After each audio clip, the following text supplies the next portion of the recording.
Je suis président de l'association Fer de Lance. Cette association a pour but de promouvoir l'image du cheval dans l'armée française sur toute la Troisième République. Ça veut dire qu'on commence vraiment en 1870, bon 71, 72 jusqu'en 1940. Et donc là évidemment on est présent sur les journées d'histoire du musée de la Grande Guerre de Meaux pour présenter l'usage du cheval pendant la Grande Guerre qui a été énorme, qui a été massif. Ça a été un déploiement à peu près aussi important que le déploiement humain, et avec tout autant de pertes d'ailleurs, donc ça vaut le coup d'en parler naturellement, parce que les chevaux, comme les hommes, les chevaux pour la plupart n'ont pas choisi d'être là. Faire venir des chevaux, c'est une logistique énorme. Oui, ils sont venus, oui, ils ont bien voyagé d'ailleurs, ça voyage pas toujours bien un cheval, ceux-là ont très bien voyagé. Il y avait un peu de route, mais ouais, ça s'est fait. C'est beaucoup de logistique, mais ça s'est fait. Ouais.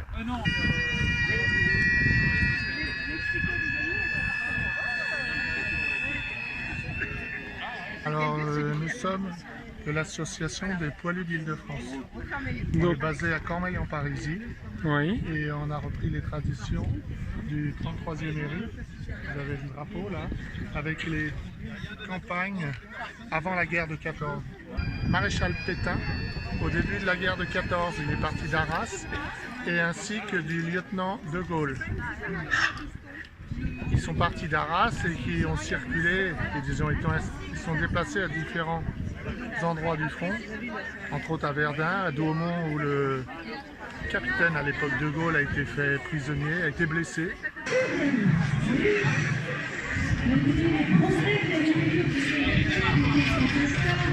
Et sur le tournoi aussi de PCR qui est supérieur française pour les guerres du matériel, le risque infectieux, il faut pouvoir le prendre en compte. Aujourd'hui, il fait semblant de conduire, mais tu fais passager.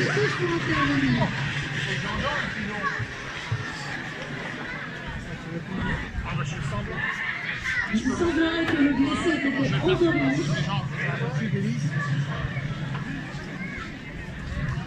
Ah, j'ai des grandes jambes.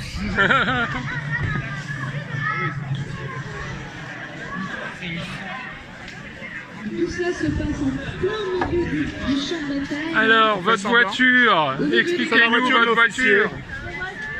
Les officiers étaient très friands de ces voitures, c'était les premières qu'on a vues arriver pendant la Première Guerre mondiale, et alors bien entendu, je trouvais ça vachement bien par rapport à une cheval.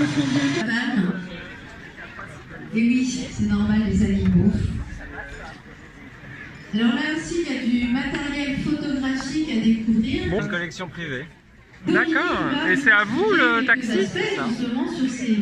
Et vous êtes de Meaux, de la région? Charente-Maritime. Charente-Maritime? Ah oui, c'est pas tout à fait la région. Et en fait, pourquoi vous êtes au musée de la Grande Guerre alors? Le musée de la Grande Guerre nous convie chaque année pour le week-end des reconstituants. On participe au devoir de mémoire avec plaisir. Les Marnes 14, qui s'écrit scène comme une scène de théâtre, puisque nous sommes un groupe d'évocation historique, comme au niveau théâtre, et non pas de reconstitution historique. La différence, c'est que nous sommes là pour le devoir de mémoire, et si notre bouton est 1 cm un petit peu au-dessus ou en dessous, c'est moins grave, parce que nous sommes là pour faire de la reconstitution surtout de l'évocation historique. L'évocation, c'est pour nos anciens, pour le devoir de mémoire, ce qui est important, pour la transmission, pour les générations futures. Seine-et-Marne 14 a été créé en 2012.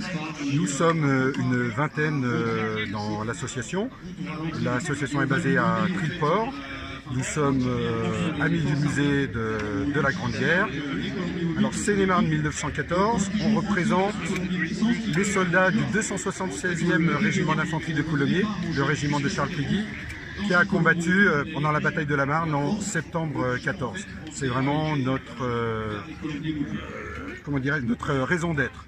Aujourd'hui, nous sommes en Bleu Horizon puisque nous avons commémoré les 4 ans du centenaire 14-18. Oui, italien. Donc je porte l'uniforme italien des Alpines, et enfin des chasseurs alpins, l'équivalent des chasseurs alpins français, mais en Italie.